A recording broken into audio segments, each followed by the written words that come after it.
quiero invitarlo que abra la palabra en el capítulo 6 del Evangelio de Mateo. Vamos a leer los primeros, del versículo. Hoy vamos a cubrir del 2 al 4. El 1 ya fue cubierto, pero yo voy a volverlo a leer como parte del texto hoy. Entonces vamos a estar leyendo del 1 al 4. Cuidad de no practicar vuestra justicia delante de los hombres para ser visto por ellos. De otra manera no tendréis recompensa de vuestro Padre que está en los cielos. Por eso cuando des limosna, no toques trompeta delante de ti, como hacen los hipócritas en las sinagogas y en las calles, para ser alabados por los hombres. En verdad os digo que ya han recibido su recompensa. Pero tú, cuando des limosna, que no sepa tu mano izquierda lo que hace tu derecha, para que tu limosna sea en secreto, y tu Padre que ve en lo secreto te recompensará. Padre, gracias por tu palabra.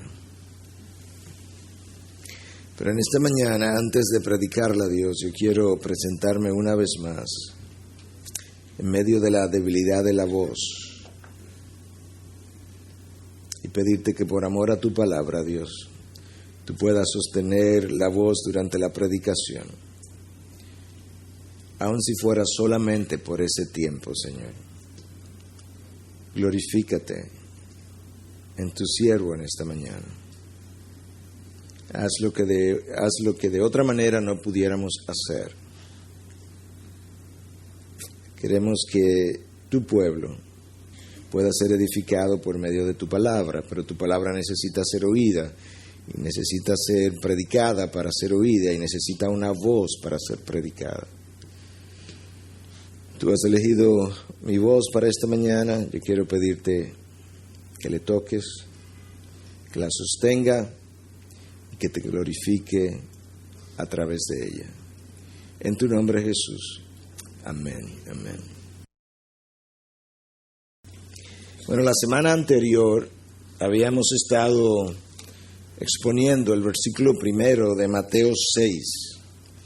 Y en esa ocasión hablamos de la hipocresía como la diferencia entre lo que verdaderamente soy y lo que hago.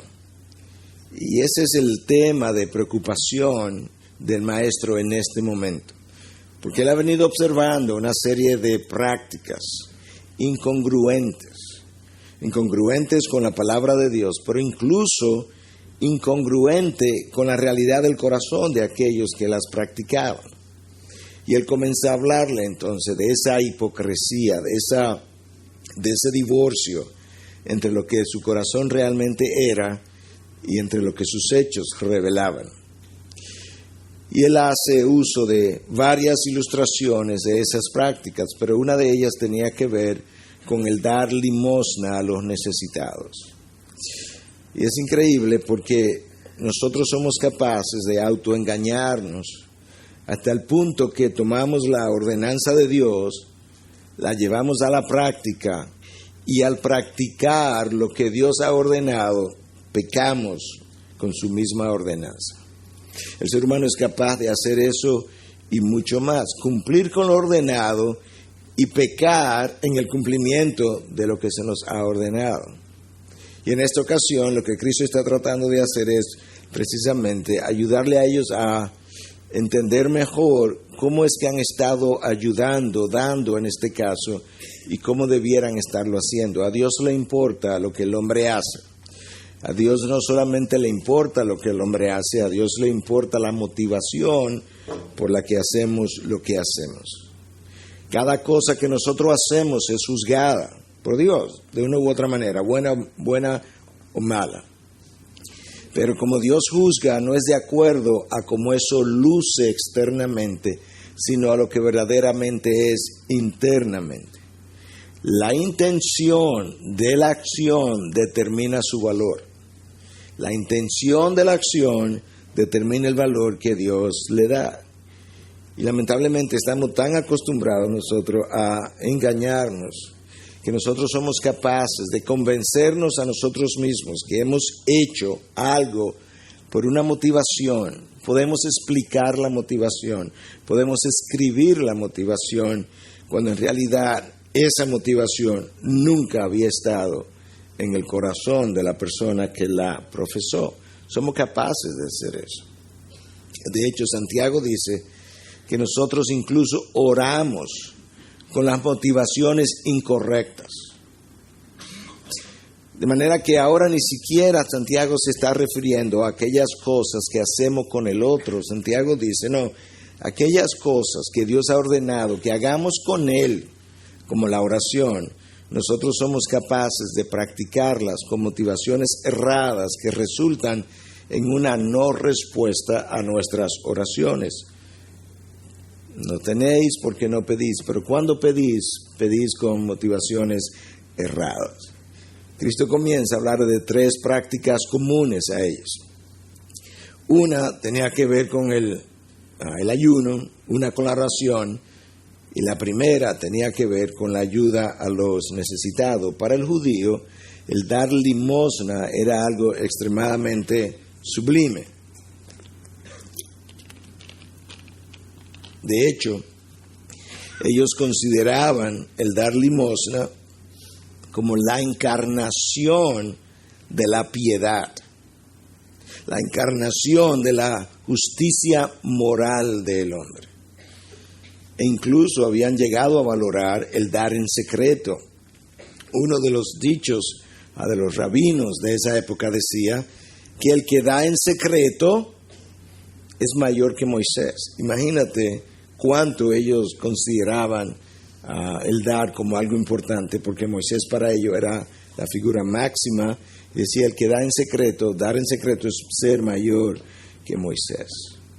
Para ellos, el dar era equivalente a piedad. Y ahora tú entiendes por qué esta gente estaba tan interesada en ser visto públicamente a la hora de dar, porque esa sería la evidencia de que ciertamente él o ella era un hombre justo. Pero la manera como Cristo comienza el capítulo 6 de Mateo nos da a nosotros una idea de que esto es algo sumamente peligroso. El hacer algo que Dios ha ordenado con la motivación incorrecta es sumamente peligroso, porque todos somos capaces de hacerlo. De hecho, todos lo hemos hecho, y es por eso que Cristo comienza con esta palabra. Cuidad de no practicar vuestra justicia delante de los hombres. La palabra cuidad está en imperativo. Es una orden, es un mandato, no es una opción. Es algo que puede ser traducido también como estate atento, sé consciente, presta atención. Y la manera entonces como Cristo comienza esto nos muestra la importancia que Él está dando. Ahora no olvides que en un verso anterior de Mateo 5:16, si mi memoria no me falla, Cristo nos animó a mostrar nuestras buenas obras delante de los hombres. De manera que Él no está prohibiendo el dar públicamente. Él está prohibiendo el dar públicamente para que otros nos vean. Esa es la prohibición. No es el acto, es la motivación del acto. Y luego de esa advertencia, entonces pasa a decirnos que nos pasa a describir cómo no debemos dar, para luego hablarnos de cómo nosotros debiéramos hacerlo. Pero no hay duda, cuando tú revisas la palabra de Dios, desde la época del Antiguo Testamento, Dios ha estado extremadamente interesado en que sus hijos ayuden al que está en necesidad. Y yo quiero leerte 2 o 3 versículos del Antiguo Testamento para que tú veas el énfasis hasta dónde Dios lo lleva. En Levítico 25:35 tú lees lo siguiente: en caso de que un hermano tuyo empobrezca y sus medios para contigo decaigan, tú los sustentarás como a un forastero o peregrino para que viva contigo. De manera que ahora el Señor dice en Levítico, si un hermano tuyo se ha empobrecido, eso probablemente va a requerir no solamente que comparta tus ingresos con él, sino que lo traiga a tu casa, comparta tu techo, tu espacio, tu tiempo, todo lo que eres, tu presencia, tu vida. Tú lo sustentarás como a un forastero peregrino para que viva contigo. Es como si él no tuviera casa en ese lugar. Escucha la próxima instrucción, Deuteronomio 15, 7 al 8. Si hay un menesteroso contigo, uno de tus hermanos, en cualquiera de tus ciudades, en la tierra que el Señor tu Dios te da, no endurecerás tu corazón, ni cerrarás tu mano a tu hermano pobre, sino que le abrirás libremente tu mano, y con generosidad le prestarás lo que haga falta para cubrir sus necesidades. Nota el mandato y nota cómo Cristo lo califica. En primer lugar nos dice, si tienes a este hermano entre los tuyos, ayúdalo. En segundo lugar nos dice, no endurezcas el corazón. En otras palabras, una de las razones por la que no ayudamos al necesitado es por el endurecimiento del corazón. La manera como nuestro corazón se ha ido haciendo insensible a las necesidades de los demás. Y en tercer lugar me dice, ábrele la mano. Y ábrele la mano libremente, con lo cual Cristo me está dejando ver que lamentablemente otra de las razones por la que no damos es porque vivimos así, con los puños cerrados, pensando que nunca nos vamos a ir de esta vida, pensando que esto nunca se va a acabar. Y en parte, la razón por la que vivimos de esa manera es porque somos controladores. Y aquello que permanece en mi posesión, yo lo puedo controlar. Y esa ilustración nos deja ver, porque en ocasiones, usted lo sabe porque quizás lo ha hecho o quizás se lo han contado, en ocasiones nosotros hemos sabido dar algo y luego de darlo querer regular cómo se va a usar. Yo te voy a dar esto, pero eso sí, no se lo dé a fulano, no lo vaya a dar más para adelante, no lo vaya a compartir, que fue a ti que te lo di. Todavía tratando de controlar aquello que ha salido de nuestras manos. El Señor nos dice, ábrele tu mano, libremente, con generosidad, lo que haga falta para cubrir sus necesidades. Levítico, Deuteronomio, seguimos avanzando. Salmos, escucha esto porque esto es jugoso. Salmo 19, 17. El que se apiada del pobre presta al Señor, y Él lo recompensará por su buena obra. Parece mentira, pero de manera repetitiva, Dios ha revelado en su palabra que muchas veces Él se toma personalmente las acciones de los hombres. Saulo, ¿por qué me persigues a mí de manera personal? Yo no te estoy persiguiendo, Señor. Y a los cristianos, sí, pero yo me tomo tu persecución de manera personal.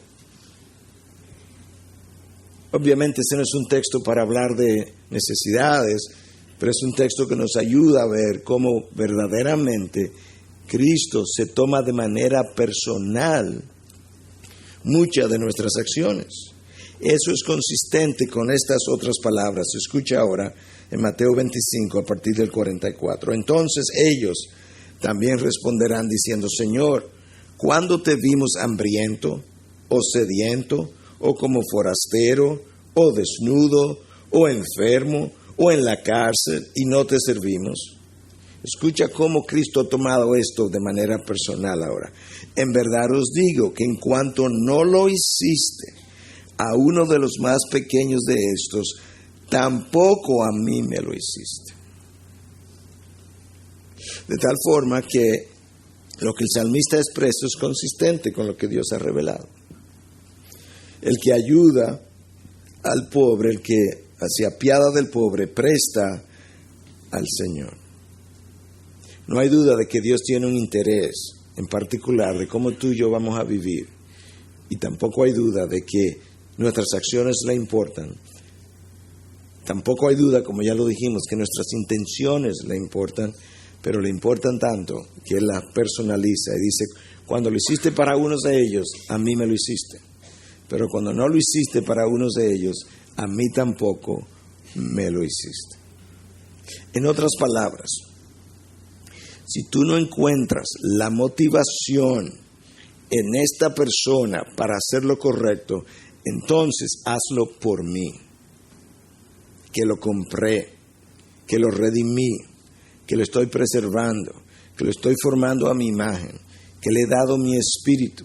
Si no lo quieres hacer por él, entonces hazlo por mí. Mateo 6 comienza examinando la motivación para dar, pero nos deja ver inmediatamente después que el dar no es una opción entre muchas que Dios nos ha dado. Porque Cristo dice, cuando des limosna, no si decides dar limosna. Cuando vayas a dar limosna, y nota que ahora Él no está hablando de diezmar, Él está hablando de esa otra ofrenda que damos para el que está necesitado. Y nosotros tenemos ahora una clara instrucción de que necesitamos hacer esto y hacerlo de una manera que bendiga al Señor. Muchas veces yo creo que pocas personas de las que vienen aquí no saben que eso es una ordenanza en la palabra. Y sin embargo, a la hora de dar, tenemos todo tipo de excusa para no hacerlo. Yo voy a mencionar algunas y piense ahí si usted se puede identificar con alguna de ellas. Bueno, es que realmente no se lo merecen. Y Dios mira de arriba y dice, y tú tampoco mereces mis bendiciones, y yo te las he dado. En otras ocasiones, quizás decimos, es que no saben aprovechar lo que uno le da. Y el Señor dice, ¿sabes qué? ¿Tú crees que tú has aprovechado correctamente el tiempo que yo te he dado? La vida que yo te he dado, los dones y talentos que yo te he dado, los hijos que te he dado y las finanzas que te he dado. ¿Tú realmente crees que tú lo has aprovechado bien? De manera que eso no es una excusa. Bueno, es que no son agradecidos. Yo creo que Cristo, cuando oye ese tipo de cosas, dice, ¿tú has revisado bien tu récord últimamente, tu récord de vida? ¿Tú no recuerdas que durante un largo tiempo de tu vida, cuando yo te di la vida, te di lo que tenías, tú no me seguías, no me hablabas, yo no te importaba, mi revelación apenas sabía que se llamaba la Biblia, y aún después de haber nacido de nuevo, cuántas cosas yo te he dado por las cuales tú no te has mostrado agradecido. Con cada queja, en cada circunstancia que tú tienes, es otra muestra más de que no tienes suficiente agradecimiento. Puedes ir a la iglesia y a la población en Cuba, cerca, y descubrir cuán rico eres. Y nos quejamos de lo que no tenemos y de la escasez. De manera que la próxima vez que pienses que no puede y no debe ayudar a alguien porque no es agradecido, piensa en ti y la ayuda que yo te he dado. Bueno, es que no saben administrar. ¿Tú has chequeado tus deudas últimamente? ¿Tú has chequeado tus tarjetas de crédito últimamente? ¿Tú has chequeado los líos en buen dominicano en lo que has incurrido por falta de buena administración? De manera que eso tampoco debe ser una excusa para no dar. Cuando no son una de esas, es nuestra inseguridad. Bueno, pero si doy esto o si doy tanto, quizá me falta mañana.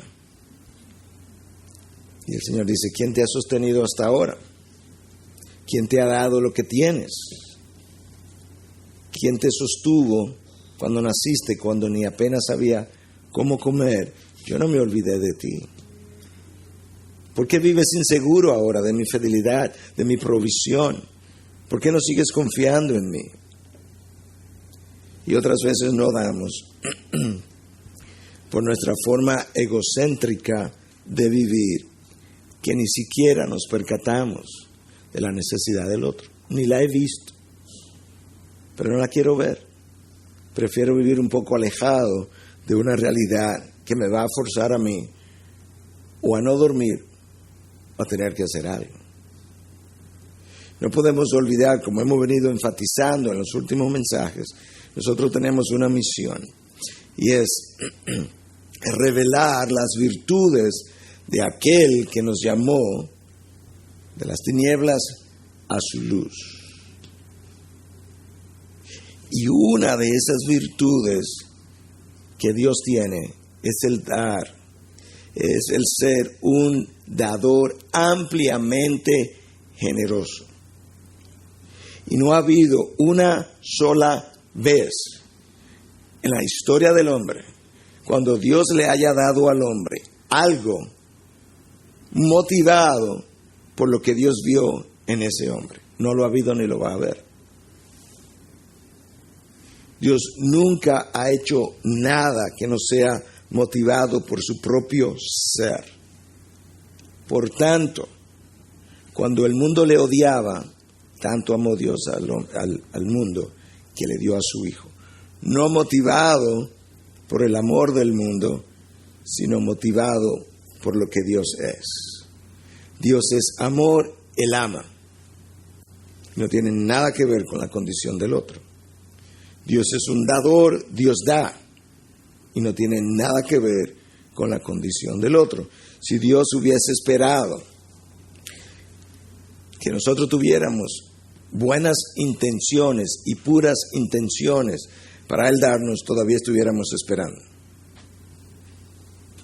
Entonces no es lo que vemos en el otro lo que nos debe mover a dar, sino lo que vemos en Jesús. Vamos a decir eso otra vez.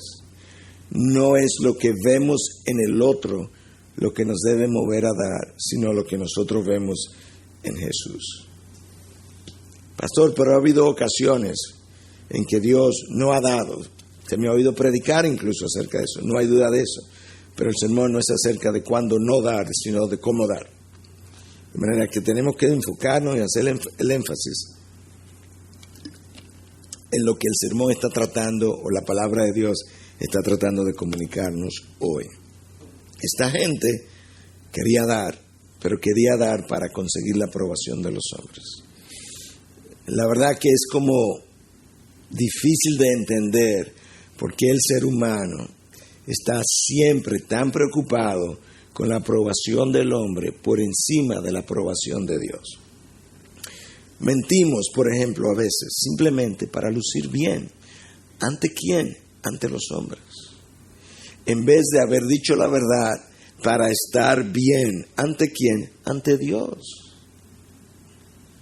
Somos incurables en cuanto a lo que es la búsqueda de la aprobación del hombre, y unos toman esa enfermedad y la llevan a un extremo, y a la hora de dar, entonces, resulta que ellos también quieren ser vistos públicamente. Cristo dice, no toques trompeta delante de ti, como hacen los hipócritas en las sinagogas y en las calles, para ser alabados por los hombres. Probablemente el toque de trompeta era algo más simbólico, figurativo. No hagas alardes. No tienes que hacerle saber al otro que tú estás a punto de dar. Quizás eso era simplemente lo que Cristo estaba tratando de decir, pero quizás pudo haber hecho alusión al hecho de que en el templo en ocasiones se tocaban trompetas para anunciar a los ciudadanos que este era el tiempo de venir al templo a dar.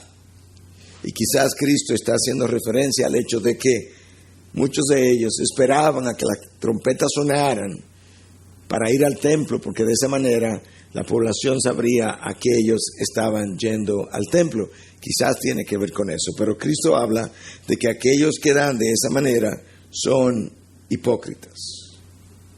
Aquellos que tratan de hacer algo para ganarse el favor de los hombres, olvidando todo el tiempo el favor de Dios, pero haciendo creer que lo están haciendo para Dios. Él los llama hipócritas. Y un hipócrita, recuerden que hablamos de esto en uno de los sermones anteriores, fue una palabra usada para un actor de teatro en Grecia que estaba tratando de ocultar su verdadera identidad. Y de esa forma, entonces, cuando Cristo los llama hipócritas, al dar de esa manera, dice, ¿sabes qué? Detrás de la limosna hay otra cara. La limosna es la máscara. Eso es exactamente lo que él está diciendo a estos hombres.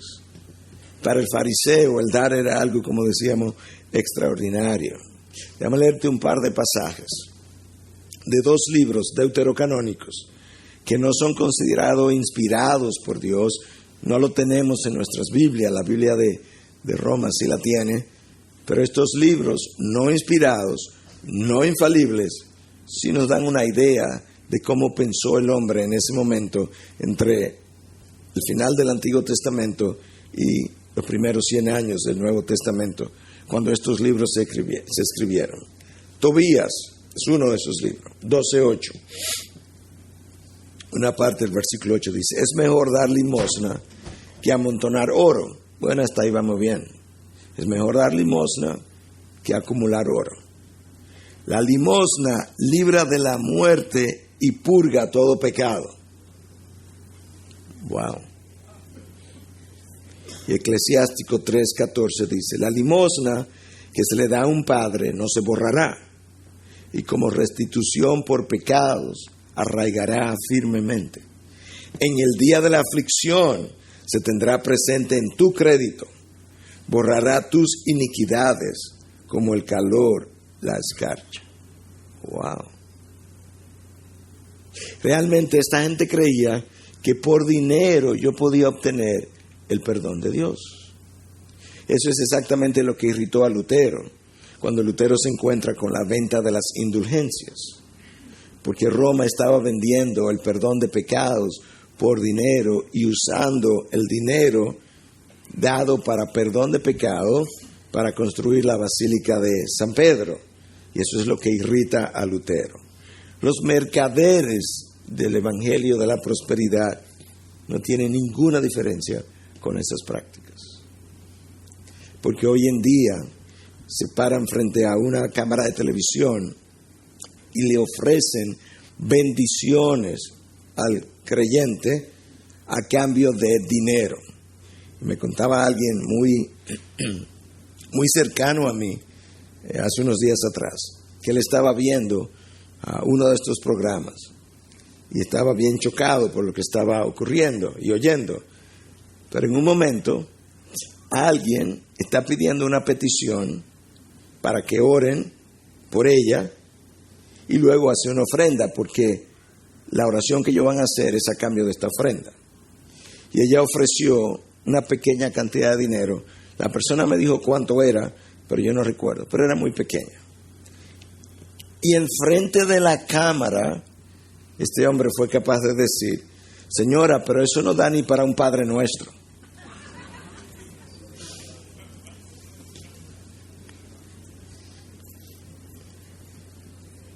Ahora, hermanos, yo no quiero ofender a nadie de lo que hizo esto, de verdad, créanme, porque yo lo he hecho también. Pero eso, antes de movernos a la risa, debiera movernos al llanto y al dolor. Yo sé, yo he estado ahí, yo me he reído por cosas de ese tipo, yo entiendo, pero la razón por la que ocurre es porque nos hemos insensibilizado tanto a estas realidades que ya son más jocosas que dolorosas. Que podamos pisotear la sangre de Cristo, dada para el perdón de los pecados, ofreciendo bendiciones y perdón de esos pecados a cambio de dinero. ¡Wow! Y eso es en nombre de Cristo. Ahora la pregunta es, escúchame, porque yo creo que esto es vital, porque nos va a ayudar a entender algunas cosas acerca del corazón del hombre. ¿Por qué la gente pensó y piensa que el dar dinero le confiere un estatus especial delante de Dios? Yo recuerdo haber cenado 2 veces con alguien que, si yo mencionara, es dominicano, si yo mencionara su nombre, no hay una persona en República Dominicana que no lo conozca, y una enorme cantidad de personas fuera de República Dominicana que le conocen. Y yo cenaba con él. Estábamos hablando de esta práctica bochornosa de dar, porque él está en eso. Y yo le decía, yo no estoy dando, fulano, para que Dios me devuelva.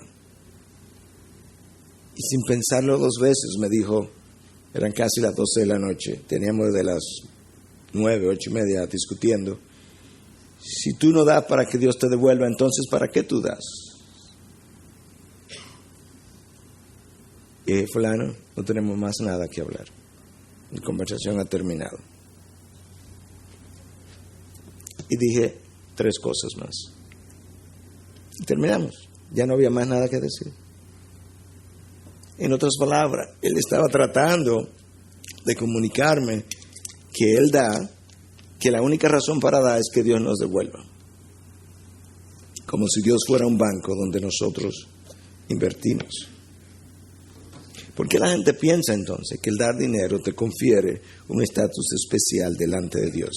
Yo estoy convencido que hay 2 razones. Quizá haya más o quizá estoy equivocado, pero este es mi convencimiento.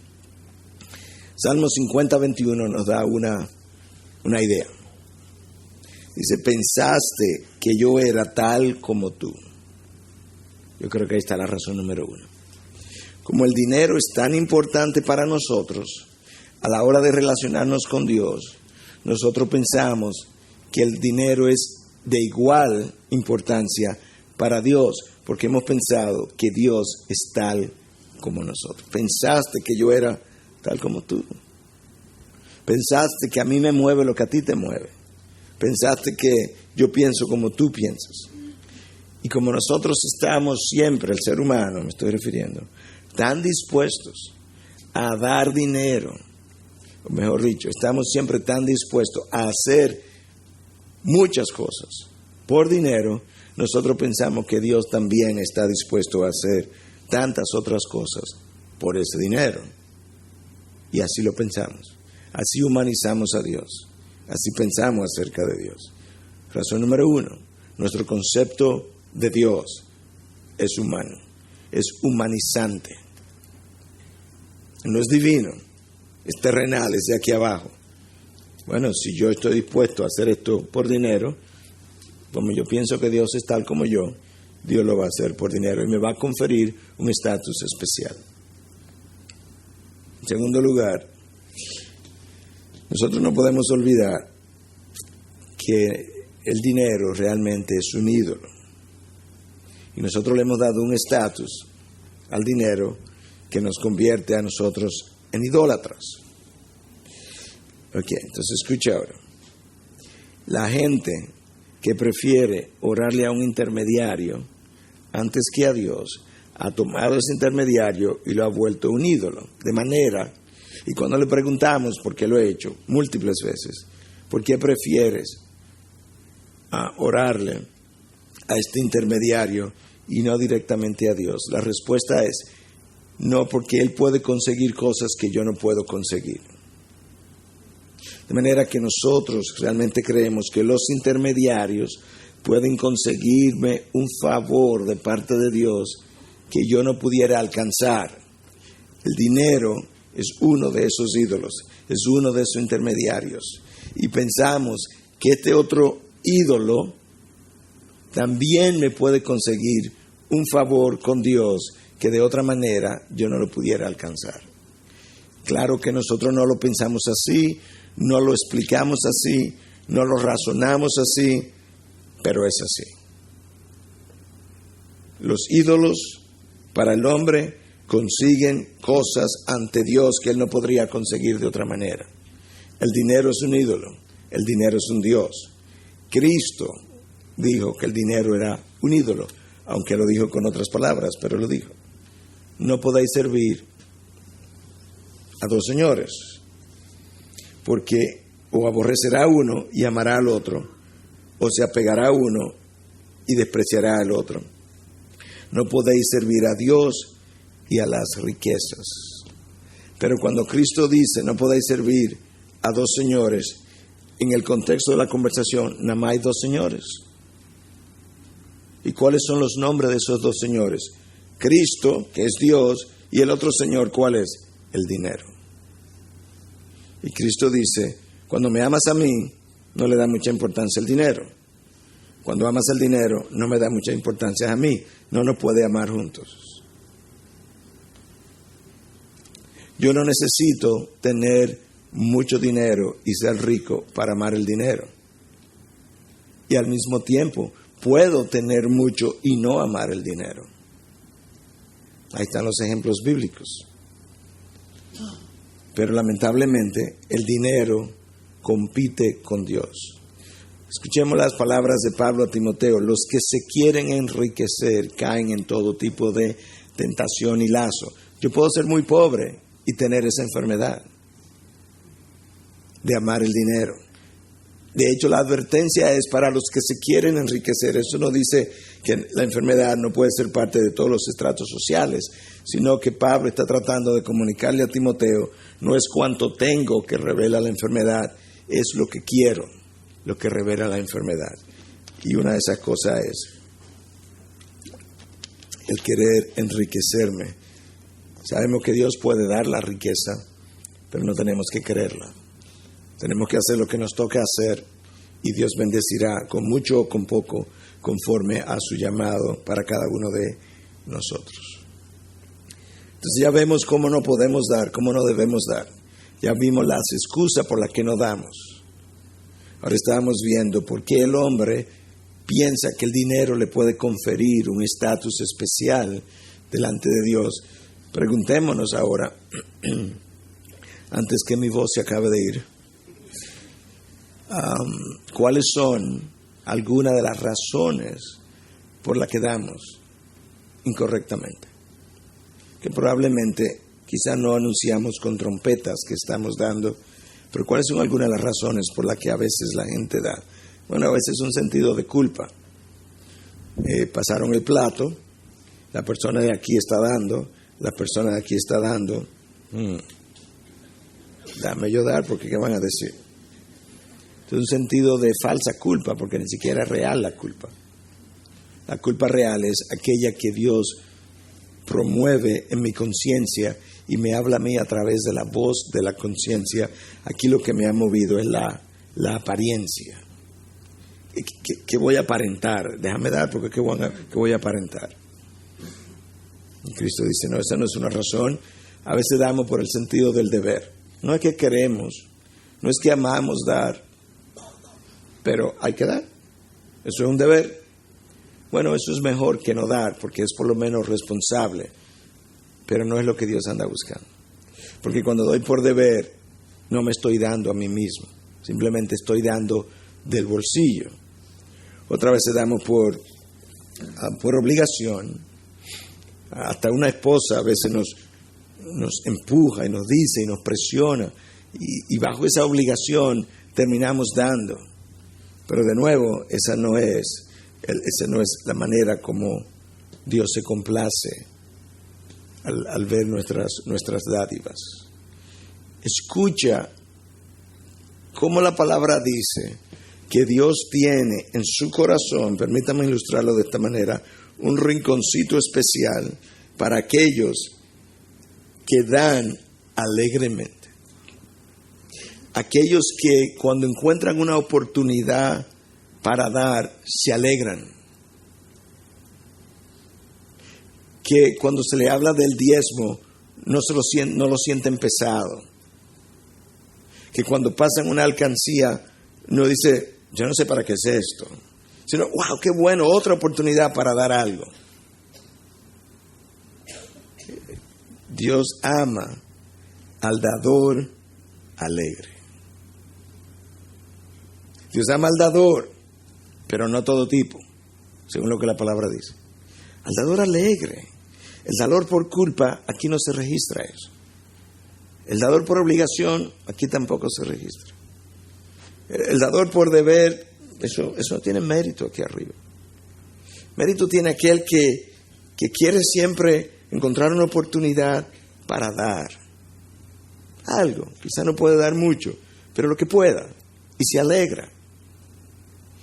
Esa persona tiene un corazón agradecido, y cuando da por agradecimiento. Y cuando tú das por agradecimiento, tú estás lleno de gozo al dar. Te sientes tan bendecido de haber recibido lo que has recibido. Si hay algo que yo puedo testificar, es que en mi vida, personas que me han tocado inmensamente con su dádiva, son personas de muy escasos recursos, a quienes yo he visto tratar de quitarse lo poco que tienen, e incluso en ocasiones tratar de buscar lo que no tienen para dar. Hay una historia de hace años atrás. Creo que la persona se llamaba o Raymond o algo así como Hammond, un haitiano. En una ocasión, la iglesia a la que él pertenecía celebró una cena. Y entonces, una de las cosas que se había hecho es que se había pedido donaciones para hacer la cena y luego celebrar juntos, lo que pudieran. Bueno, esa noche, una de las misioneras que organizó esto notó que Hammond o Raymond, como fuera su nombre, no estaba. Y le extrañó porque él era un hombre muy comprometido. Entonces ella fue al otro día a preguntarle que qué pasó. Y ella le dijo, Raymond, Hammond, ¿por qué no viniste? Y él le dice, porque no tenía camisa. La misionera le dice, ¿cómo que no tenía camisa? Y la camisa con la que yo te he visto venir a la iglesia. Dice, no, yo la vendí antes de ayer para dar la donación.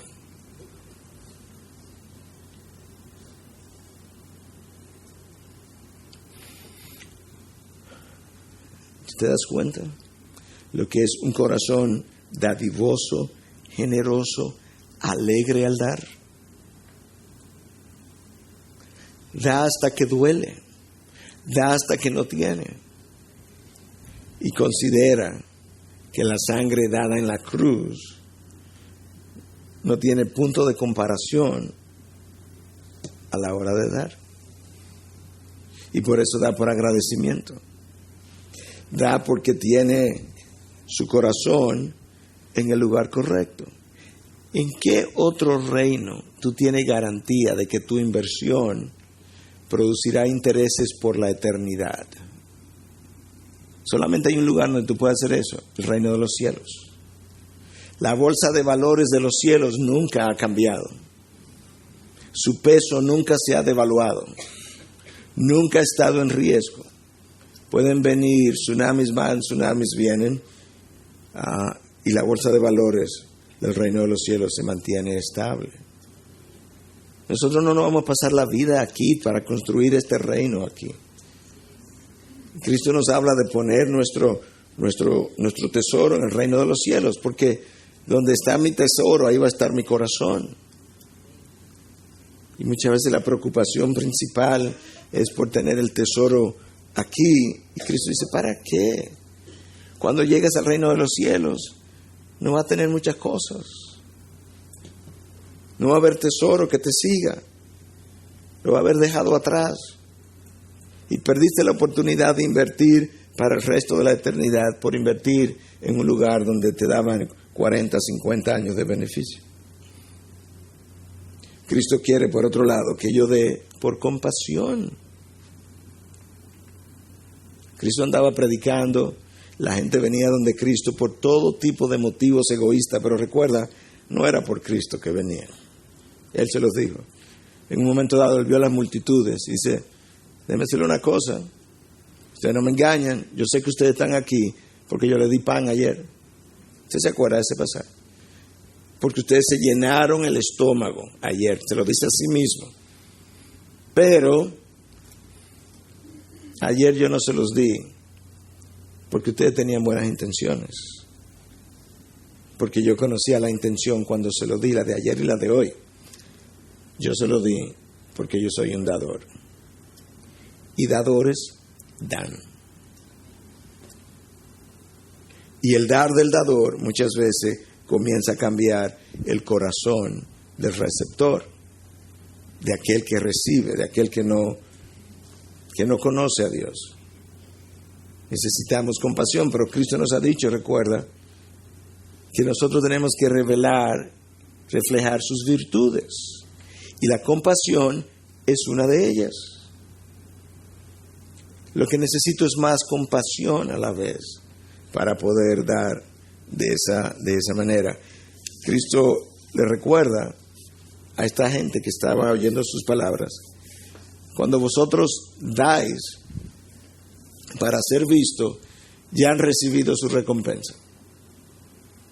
En otras palabras, como eso no se registró en el reino de los cielos, como eso no tiene crédito allá arriba, cuando yo entre en gloria, no reclame nada de lo que tus dádivas hicieron, si diste por la motivación incorrecta. Si ya recibiste lo que es la recompensa, si ya la recibí, ¿cuál es mi recompensa? El aplauso de los hombres, no más. La aprobación de los hombres, no más. Que usted dice, ya la recibiste, ya no hay más nada que darte, ya no hay nada más que procurar, ya todo está dicho y hecho. Y eso debe llevarnos a nosotros entonces a revisar nuestras motivaciones como dadores y a revisar la cantidad que estamos dispuestos a dar a la hora de dar. Y a pedirle a Dios que cambie nuestra naturaleza para que nos convierta en un verdadero dador. Todo eso relacionado a la primera parte del texto, que habla de cómo no dar, pero luego Cristo pasa a describir cómo debiéramos dar. Pero recuerda, en el contexto de lo que está pasando en ese momento. Pero tú, cuando des limosna, que no sepa tu mano izquierda lo que hace tu derecha, para que tu limosna sea en secreto. Obviamente, eso es una forma simbólica de hablar, porque la mano derecha no piensa para enterarse de lo que ésta hizo. Ni hay manera de ocultar de una parte de mí lo que hizo la otra parte. Cristo está diciendo, no hay necesidad de dar para que te vean. Una vez más, eso no implica que si un día, como lo hemos hecho, ponemos una urna aquí y decimos, bueno, este es el tiempo de venir y ofrendar, y usted viene, que eso es pecado. Él no está prohibiendo dar públicamente, Él está prohibiendo en el contexto de lo que está ocurriendo, el dar públicamente para ser visto. Él dice, bueno, una mejor manera sería darlo en secreto, que ni siquiera la mano contraria se entere de lo que ha hecho la otra mano.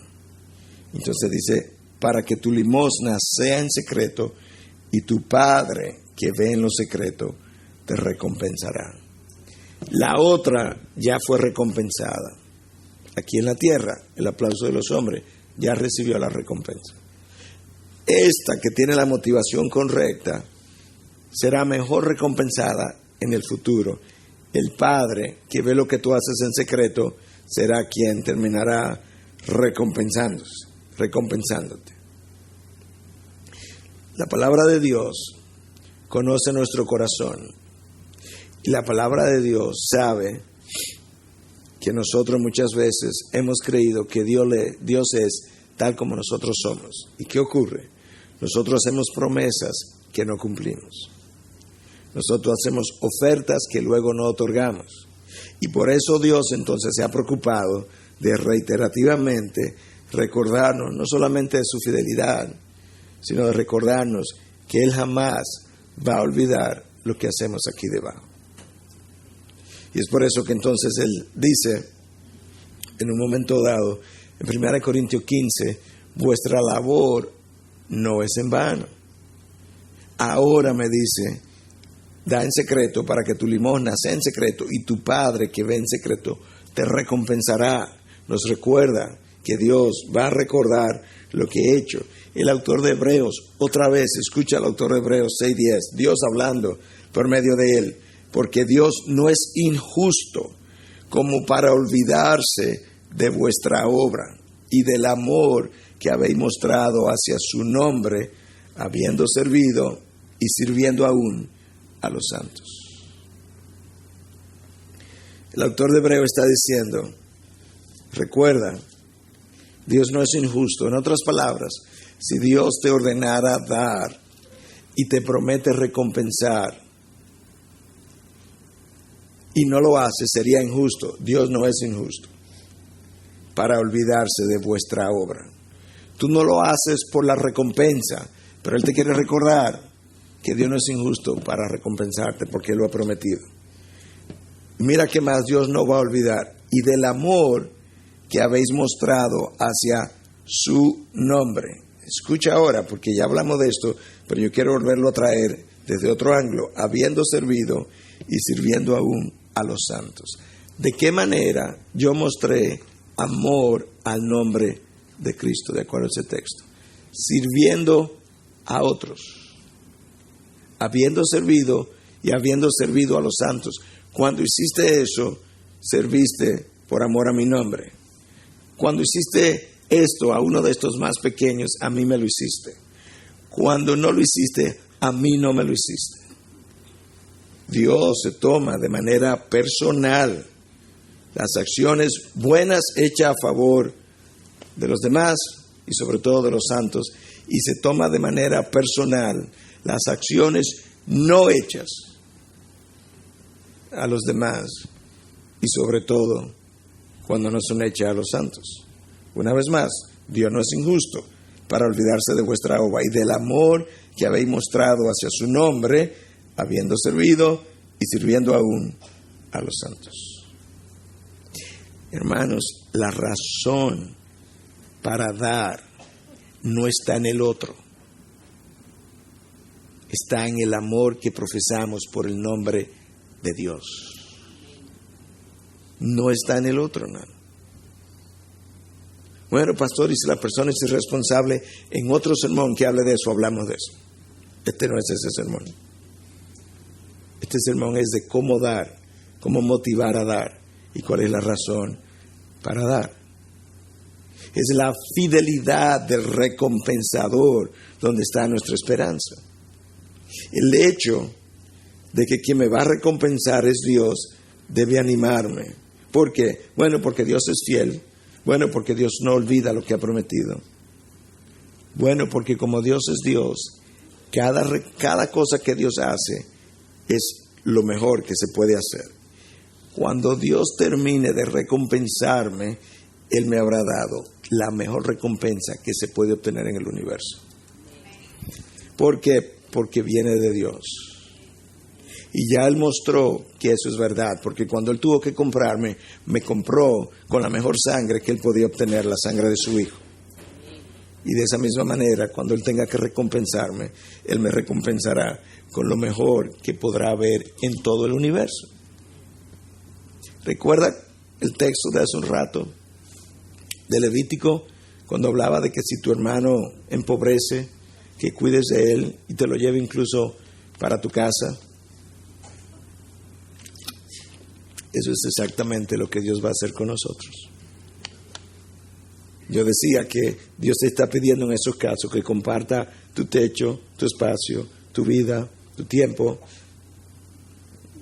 riquezas, poco o mucho que tengas. Dios va a hacer exactamente eso. Él no va a llevar a su morada, a su casa, y va a compartir conmigo sus riquezas en gloria, su presencia, su poder, su gracia, su Hijo, todo lo que Él tiene y todo lo que Él es. De hecho, la recompensa es Dios mismo y todo lo que Él representa. Pero mi recompensa es Dios mismo. Por eso es que nosotros hablamos del cielo, hablamos del futuro, nos alegramos, decimos aleluya, gloria a Dios. Y Dios de allá arriba dice, no. Ustedes lo pueden decir y está bien que lo digan. Pero ustedes no tienen ni idea. Ojos humanos no han visto. Ustedes se están alegrando por lo que se puedan imaginar cómo esto va a ser. Pero yo quiero decirle que es 1,000,000 de veces, infinitamente más de lo que ustedes pueden pensar. Ustedes no tienen idea. Cuando ustedes entren en gloria van a decir, wow, y esto era así. Yo de ojos había leído, de oídos había oído sermones, pero ahora mis ojos verdaderos, glorificados, han visto lo que tú habías preparado, Dios. Dios nos va a recompensar. Oye, ¿qué más es importante la recompensa de Dios? ¿Cuántas cosas nosotros no hemos recibido de parte de Dios y nosotros hemos corrompido el regalo? ¿Cuántas otras cosas hemos recibido y eso recibido me ha corrompido a mí? No debió, pero mi carne lo permitió. Cuando yo entre en gloria y Dios me conceda la recompensa final, ni yo la voy a corromper, ni su recompensa me va a corromper a mí. Porque es santa y nosotros habremos sido santificados por completo en ese momento. Pero yo quiero decirte algo más. Las promesas de Dios no comienzan, la entrega de sus promesas no comienzan el día que yo entro en gloria. Déjame ir cerrando con esto. En verdad os digo, no hay nadie que haya dejado casa, o hermanos, o hermanas, o madre, o padre, o hijos, o tierras, por causa de mí y por causa del Evangelio, que no reciba 100 veces más ahora en este tiempo, casas y hermanos y hermanas y madres e hijos y tierras junto con persecuciones. Claro, no se podía quedar afuera. Y en el siglo venidero, la vida eterna.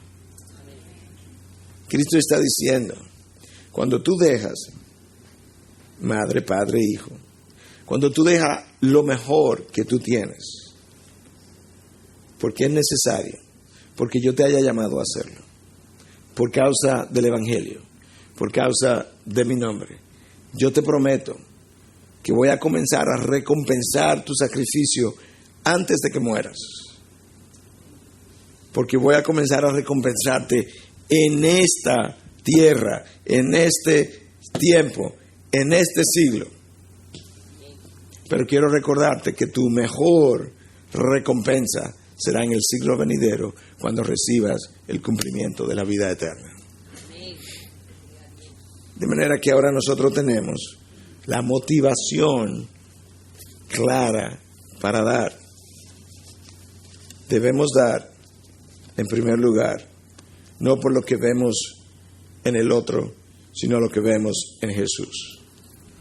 En segundo lugar, debemos dar porque yo he sido llamado a revelar, a reflejar las virtudes de aquel que me llamó, y el dar, el ser dadivoso, generoso, es una de ellas. Yo tengo que mostrar eso. Yo debo dar porque Cristo me ha dicho que cuando yo doy con las motivaciones correctas, Él, el recompensador, tiene mi recompensa garantizada. Y yo debo dar porque yo he recibido tanto que mi corazón debiera estar agradecido para dar generosamente y alegremente. Y cuando lo hago de esa manera tengo la garantía de que tengo un rinconcito especial en el corazón de Dios, porque Dios ama al dador alegre. Yo debo dar en reconocimiento que tengo mucho más de lo que necesito, y que hay gente a mi alrededor que tiene mucho menos de lo que amerita. Yo debo dar porque mi corazón no debe estar en este reino terrenal, sino en el de los cielos. Y donde esté mi tesoro, ahí estará mi corazón. Y yo debo dar porque el dinero es un ídolo. Y los ídolos hay que profanarlos. Y la única manera de profanar el dinero es regalándolo. Para citar a Richard Foster.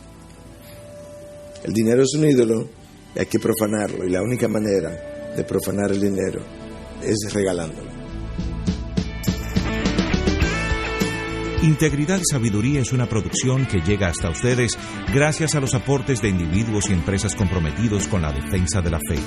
Para más información, preguntas y comentarios, visite nuestra página de internet www.integridadysabiduría.org. En esta página encontrará información sobre la producción de este y otros recursos que ponemos a su disposición, como también las formas en las que usted puede contribuir con la producción de programas como estos.